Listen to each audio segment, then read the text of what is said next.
Welcome to our Curious Amalgam, the weekly podcast brought to you by the Antitrust Law section of the American Bar Association. Our Curious Amalgam explores the fascinating and increasingly overlapping world of competition, consumer protection, data protection, and privacy law. Each week, we bring you leading global experts on the most compelling issues of the day. Enjoy the show. Hello and welcome to our Curious Amalgam, podcast from the American Bar Association Antitrust Law section. My name is Anora Wang. Today's topic is, have states found the answer to subscription traps, click to cancel, and beyond? Joining me today is my co-host, Anna Olson. Hi, Anna. Hi, Anora. Would you please do the honor to introduce our guest today? Absolutely. Our guest, Erin Witte, is Senior Counsel to the New Jersey Attorney General and a longtime consumer protection advocate. Erin previously led consumer protection policy at the Consumer Federation of America, where she spearheaded efforts to combat subscription traps and deceptive business practices. Before her policy work, she served as an assistant attorney general in Virginia, litigating consumer protection cases in state and federal court. Erin, thank you for joining us today. Thank you for having me. I'm excited to be here. So without further ado, Erin, I'm going to just kick off the program with Anna asking the first question. Click to cancel has become a widely recognized phrase. What frustrates people about subscriptions and automatic renewals? I think what frustrates people the most is when you cannot, in fact, click to cancel a subscription. The Federal Trade Commission has worked on this issue for a long time. The click to cancel phrase is really associated with the Federal Trade Commission's rulemaking that they started a few years ago, but this is actually an amendment to a long-standing rule called the negative option rule.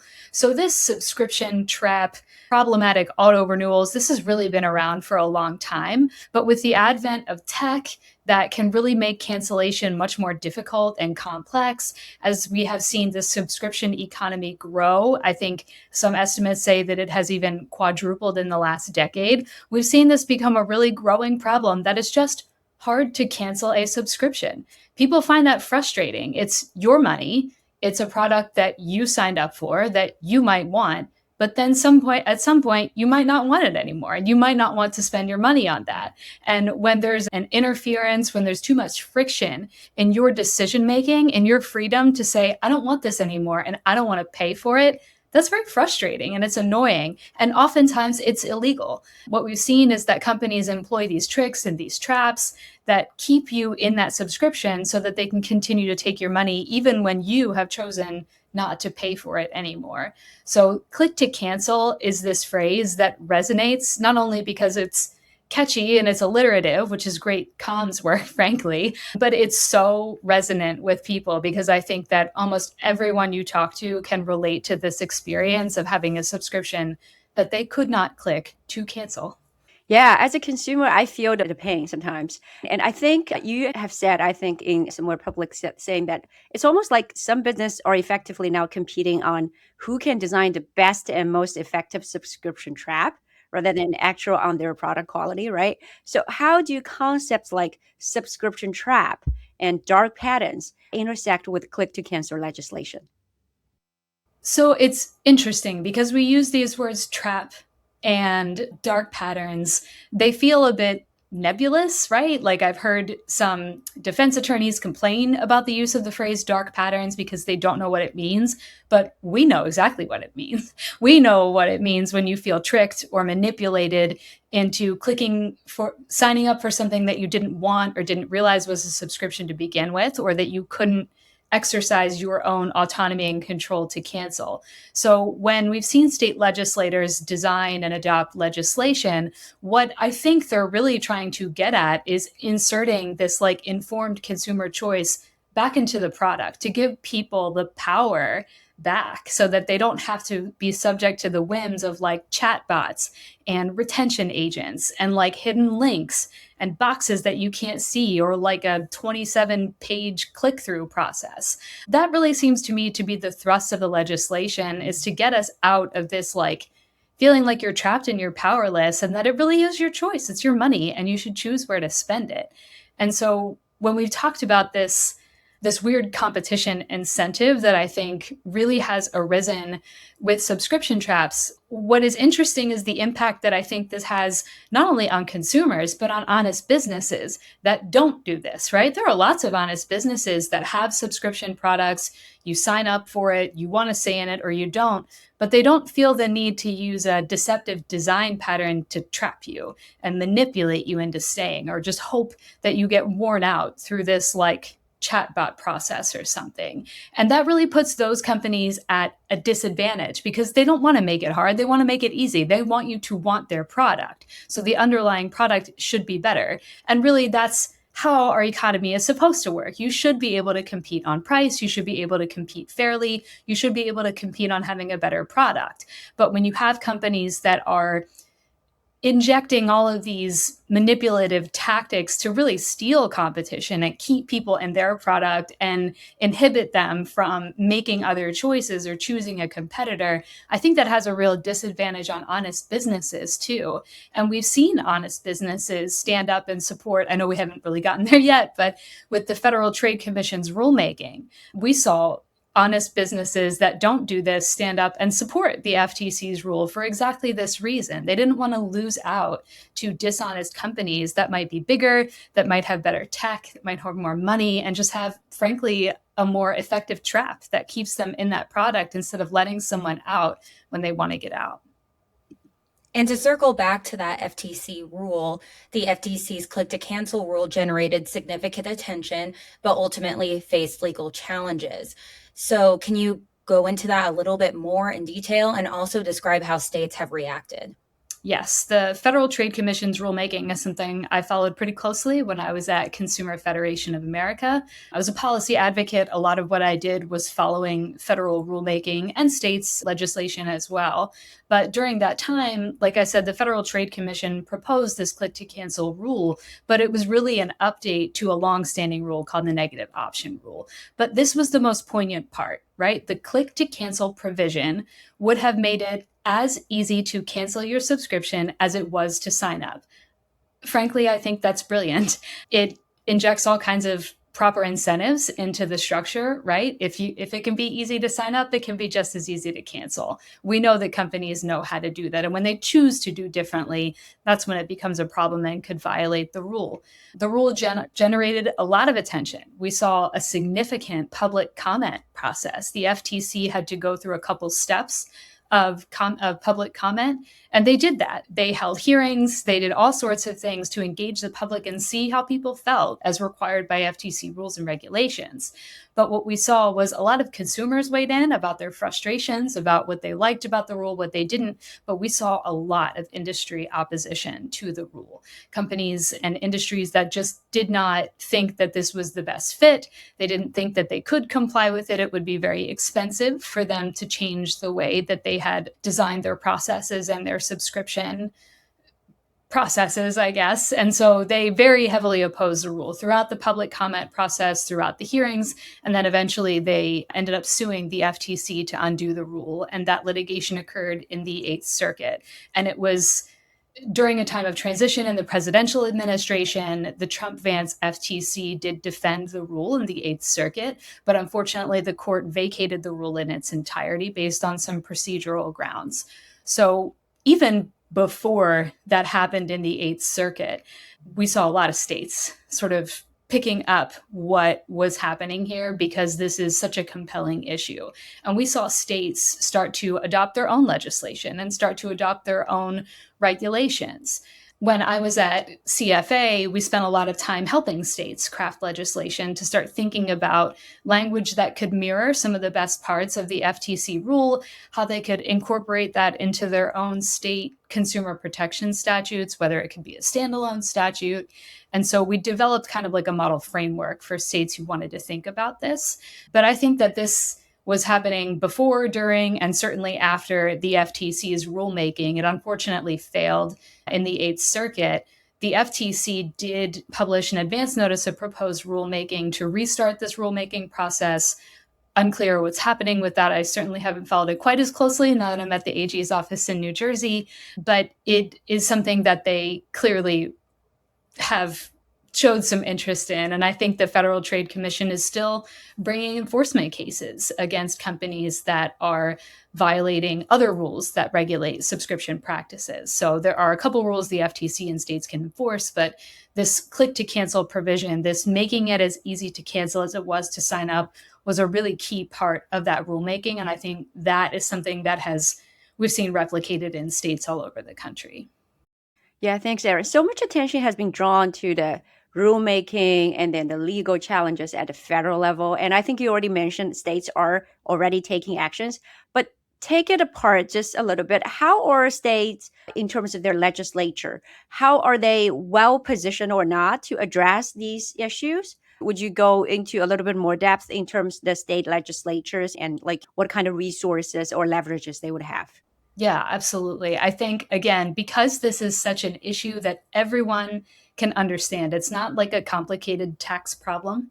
It's not some utility issue, right? Like, it's not something that is niche or kind of ununderstandable. It's very practical and it has very real implications right away. So I think it is a compelling issue for state legislators to take up because everybody gets it. And so for that reason, I think it is also not a partisan issue. That's something that as a policy advocate, I did think about quite a bit was where would this work? Where wouldn't it? Where do we have relationships? Where don't we? How can we work with allies that we don't normally work with? And I think this was a great issue for that. We really sort of expanded our touch points. We were able to work with all different kinds of legislators in all different kinds of states and help them think about this problem that affects everybody. Subscription traps don't care what political party you are, right? Like they don't necessarily discriminate in that way. And so I think this problem affects everyone, and states have been well positioned to adopt their own legislation. So when I was at Consumer Federation of America and we were looking at states that might be good places to introduce legislation, or we got outreach from a particular legislator, what we saw was that a lot of states, kind of like the FTC, many states had existing auto renewal statutes on the books already. I had practiced in Virginia for quite some time. And so Virginia had a statute that was on the books already for auto renewals, but it was kind of out of date. There were some weaknesses that could be fixed. And we saw that a lot of states were similarly situated. So the strategy kind of depended on what the state had, and states, pardon the pun, but they're all over the map on what kind of legislation they had in place, what might be a good fit, what existing consumer protection statutes they had, and whether like a click to cancel bill would fit into that rubric or whether it needed to be something similar. So I think states have been very well situated to pick up, I guess, the slack here because we don't have a federal rule, and to sort of take this on and really start pushing forward. But it does sort of lead to this dreaded quote unquote patchwork of different provisions in different states. The real benefit of the FTC rule would have been that it was a very clear line, industry-wide, and everyone had to play by the same rules. There were some drawbacks to the FTC rule, though, right? The Federal Trade Commission rule would not have been privately enforceable. So it also wouldn't necessarily have been enforceable by state attorneys general. So it was a rule, trade regulation rule, that told everybody how to conduct their affairs that the FTC could enforce.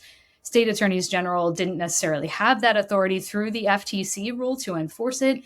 And an individual consumer, if they were harmed, would not be able to bring their own lawsuit based on the FTC rule. So a real advantage that states have is when they were adopting legislation, or when they're considering adopting legislation, is to make it privately enforceable by individuals.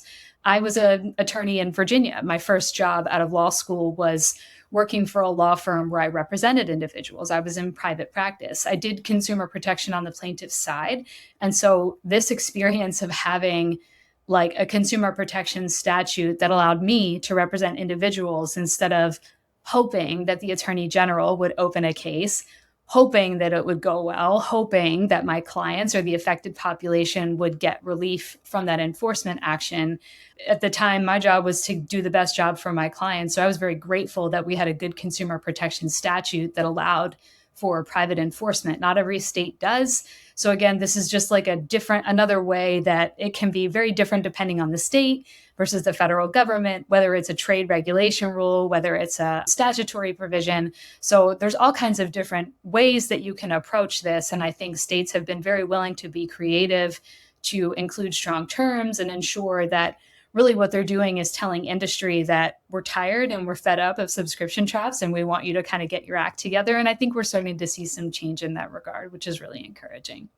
Have you noticed at all if momentum has picked up since the rule had been vacated? Does it seem to be stagnant? Have you noticed any sort of trends, especially since we see that the NYC rule is being promoted on social media and getting young people excited about it? So, what are your thoughts on that?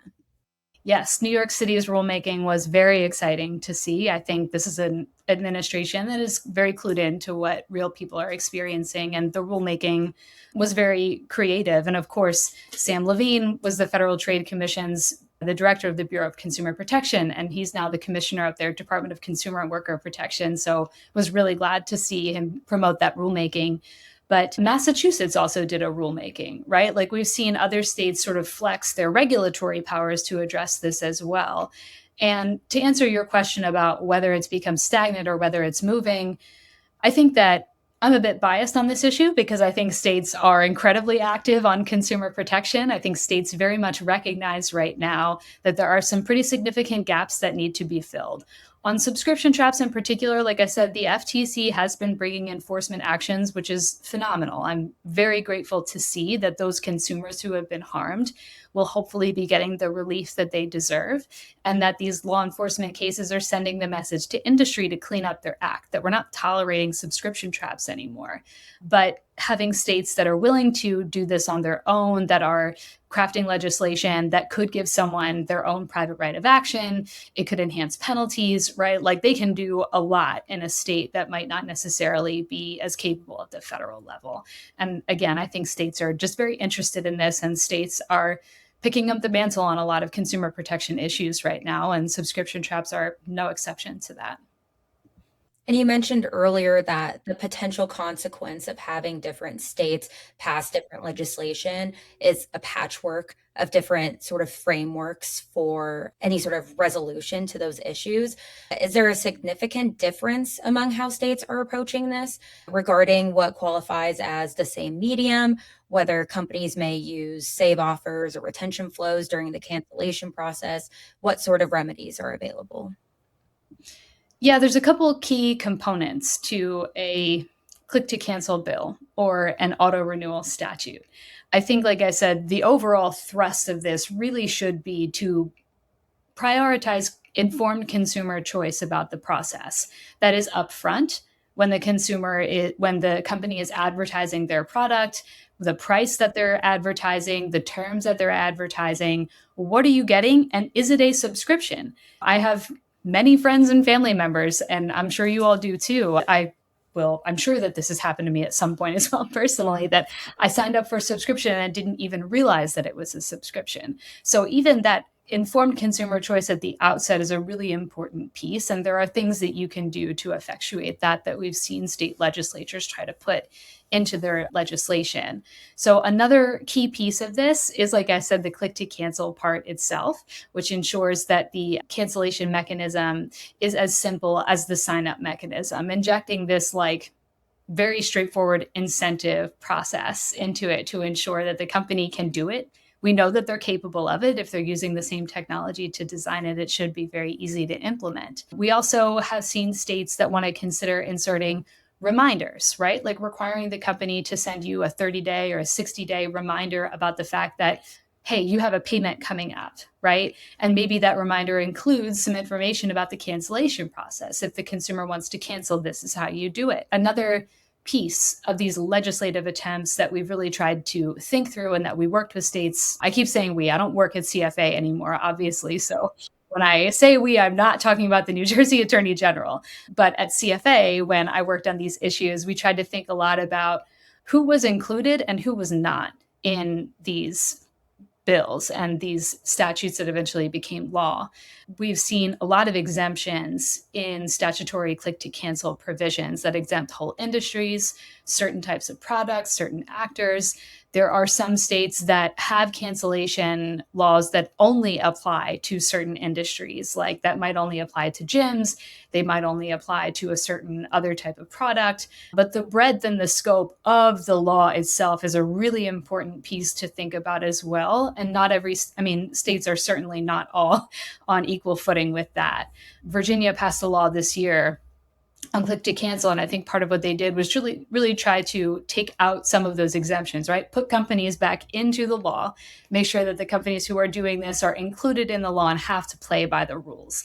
And I think what that does for consumers is ensures that when you are a consumer and you have a subscription, it doesn't matter which industry is doing it. Your expectations are set that when you want to cancel a subscription, it will be as easy to cancel as it was to sign up. So it reduces confusion on the consumer end as well, that they know what to expect. We're all playing by the same rules. One type of company shouldn't get different treatment than another type of company. But that's another place where I think states have really tended to differ. So I hate using the phrase patchwork because I think it can often be a derogatory thing, even though I said it before. But frankly, I think it's going to happen at some point. And for larger businesses that operate in multiple states or even every state across the country, it would certainly seem to me that it would be easier to comply with one set of rules instead of 50 or 25 different states that have 25 different provisions. So the Federal Trade Commission rule, of course, would have done exactly that. It would have had a very clear standard for everyone because it was an industry-wide rule that leveled the playing field for everyone.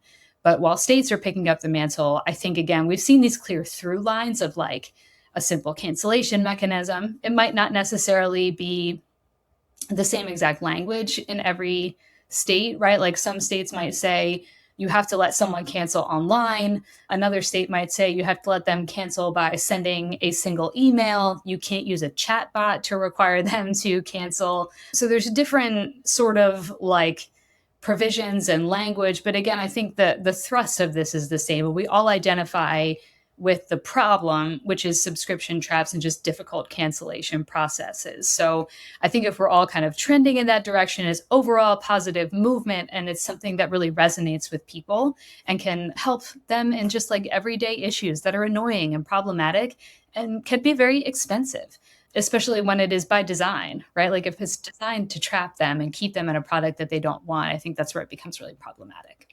Just to pick up on what you said, like states are not on like equal footing, right? Like I guess one way to look at it, like patchwork sounds like derogative, but like maybe you can say states are innovating, like you state is trying their approach, right? Maybe we see something work better than the other. But just to focus on one thing that you've talked about is that like the states approach things differently, but also I guess the potential tools or weapons they have, like do some laws would have more teeth to it, some do not so much. So what does a strong state click to cancel law would actually need to include? And like if something is considered weaker, what is falling short?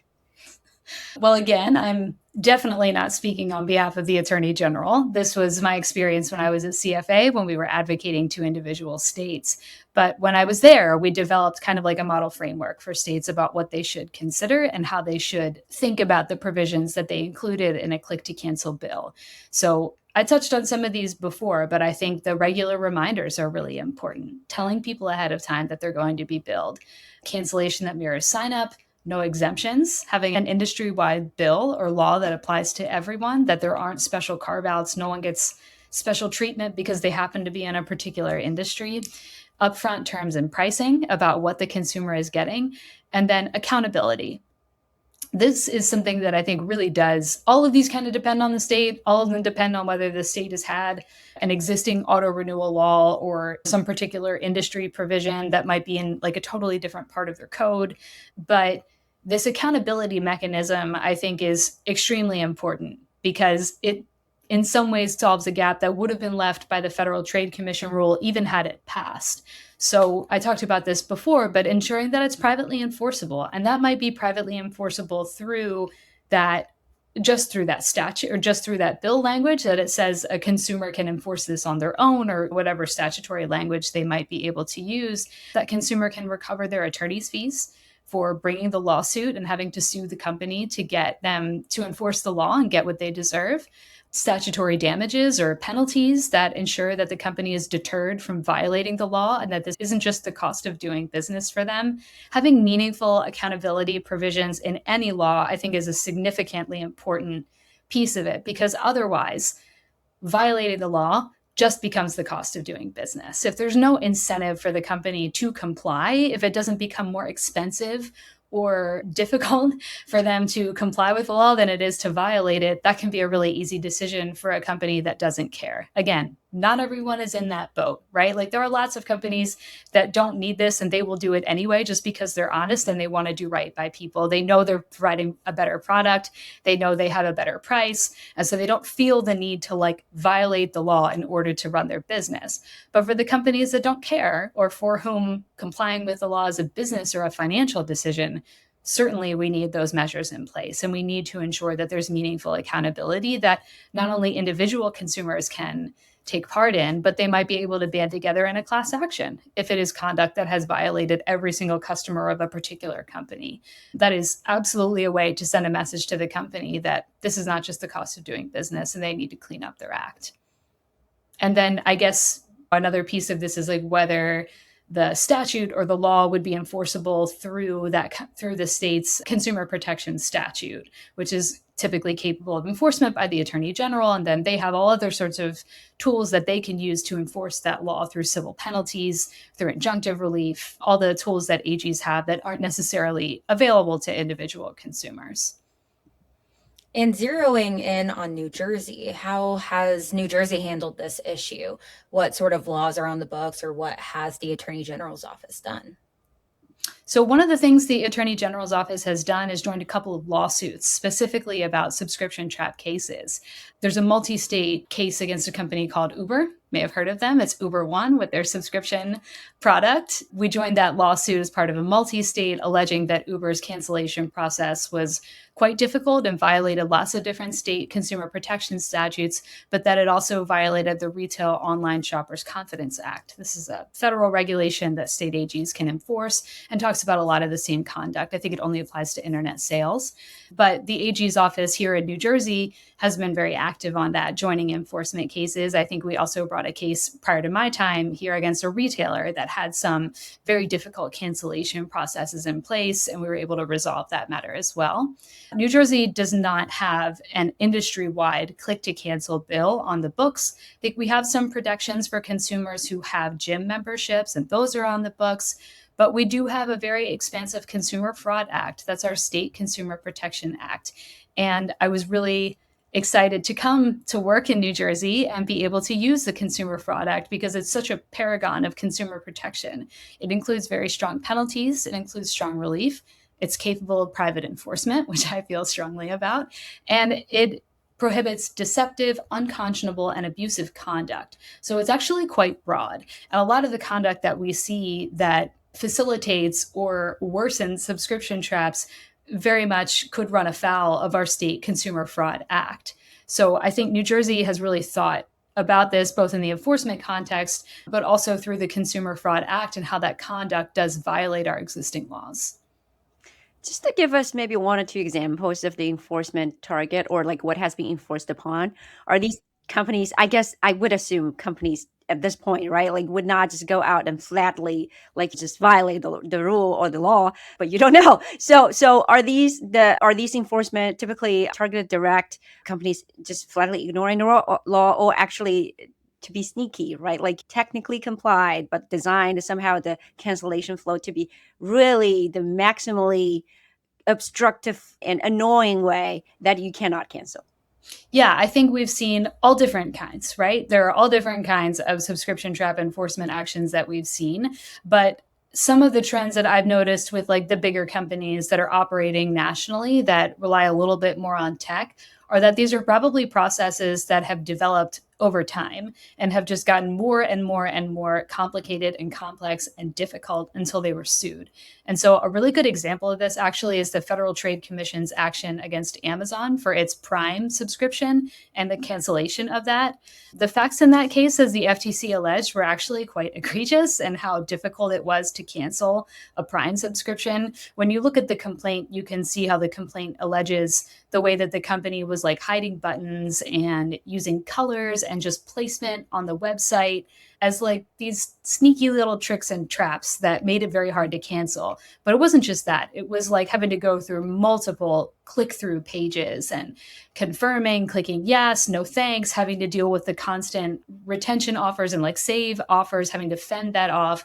And then once you kind of make it through that gauntlet, then you were given an opportunity to cancel. So it was actually very problematic, such that the Amazon famously referred to it as the Iliad flow in reference to the Odyssey, because it was just so complex and so difficult. So there are, I think, different kinds of subscription trap cases that are problematic.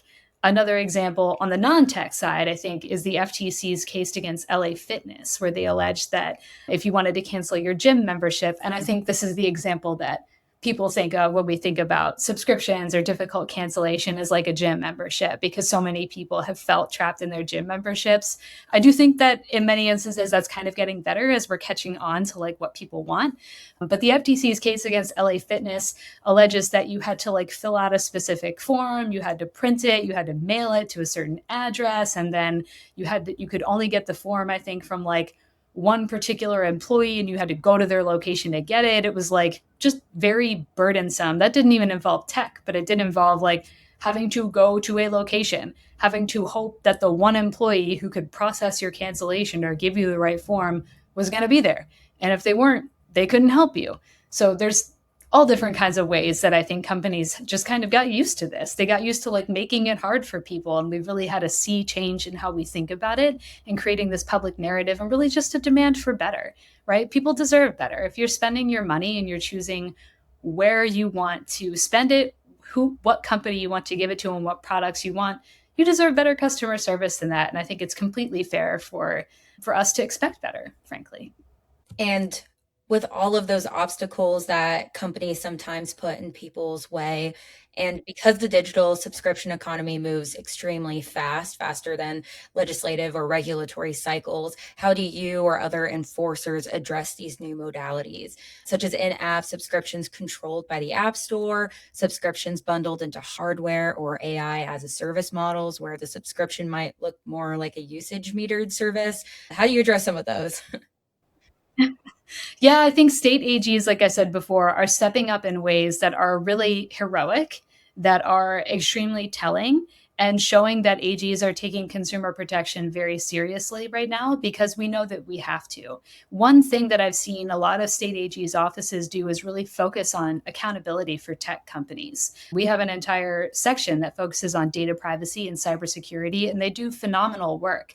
They work very closely with our consumer fraud prosecution team, right? So we have a lot of different attorneys that are looking at these issues, different teams of people who are recognizing that there are all different sorts of like tech capabilities and things that can facilitate the violations of law. And I think state AGs, for their part, are recognizing that. They're staffing their offices in a way that accounts for this, right? To know that we are going to be taking on tech companies, that we're going to see violations of law that are just innovated, right? Companies are finding new ways to violate the law. And as AGs, we really need to keep up with that. And so I'm really proud to be in New Jersey, where I know that we're taking that very seriously. And I've seen many other states do the same thing. We've seen states make a real push to hire technologists, right? Like folks who can actually get in there, dig around and look at this much better than someone like me. I'm just a lawyer. I don't know too much about technology, but having the right people and the right tools and the right staff, that you can really build like a fulsome response to this, and ensure that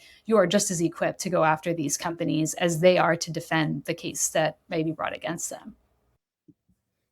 And again, a very unusual moment with the federal rule being dead and the FTC taking at least one step toward new rulemaking and states continuously trying to create their own laws. Do you think that many states will kind of use a wait to see approach about the federal rulemaking, or do you think that they'll continue to legislate in the interim? I don't get the sense that states are waiting around for the federal government right now. I think states very much are seeing this as a moment where they need to be aggressive and step up. So I've not gotten that sense, at least not when I was at CFA and talking to other states about this. But I very much recognize that in New Jersey, we are not waiting for Washington to protect consumers. I think we're doing everything we can right now to lean in and find the opportunities and ensure that we're serving the public in a way that may not be happening at the federal level. So I think for New Jersey's part, we're not waiting for Washington. I think other states, whether or not they might be waiting for the federal government, I never really got that sense. I just think this issue is so compelling and so capable of successful legislation. And again, just helping people is a thing that touches so many individuals, and states across the country are seeing that. And I think really taking action, which is encouraging. This has been wonderful. And maybe one last set of questions on this particular topic. In this general space, I guess we do call it subscription trap. Bear with us. We don't have a better term for now. What is the most underappreciated issue within this space for people who are actually practicing and maybe like observing, perhaps not that closely, but in a little bit distance, but not day to day? What would that issue be? I think the most underappreciated issue is the impact on honest businesses. We tend to think about this as a very consumer forward issue, and it is. And I think approaching this as a consumer protection problem is the way to think about it. It should inform our legislation, our enforcement, all that stuff. But when I was at CFA and we were thinking about allies and groups that might be able to support legislation, we really did try to partner with small businesses and local business owners who suffer competition at the hands of companies that steal competition through dishonest practices.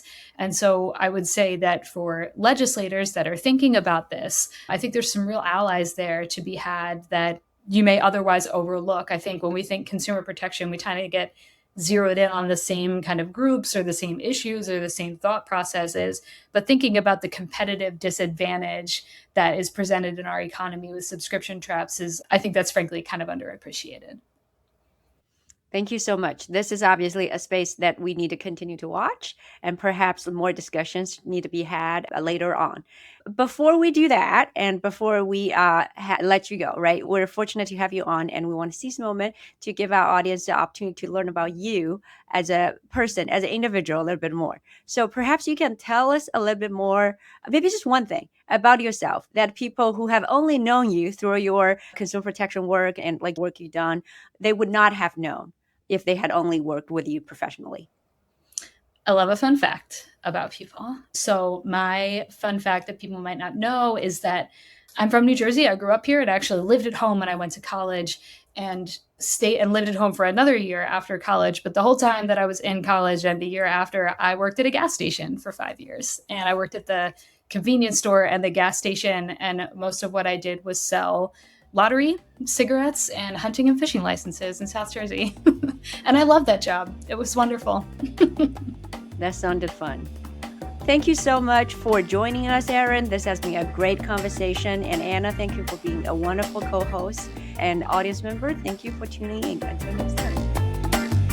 Thank you for listening to this week's episode of our Curious Amalgam, a competition, consumer protection, data protection, and privacy law podcast. It is produced and shared around the globe by ABA's Antitrust Law Section. The opinions expressed by the participants in this podcast are their own and do not necessarily represent their employer or other organizations. If you like what you heard or would like to become a member of the American Bar Association, please check out what the Antitrust section has to offer at ambar.org/antitrust. You can learn more about our podcast at ourcuriousamalgam.com. If you have comments, suggestions, or podcast ideas, please reach out to us at podcast@ourcuriousamalgam.com. Until next time, thank you for listening.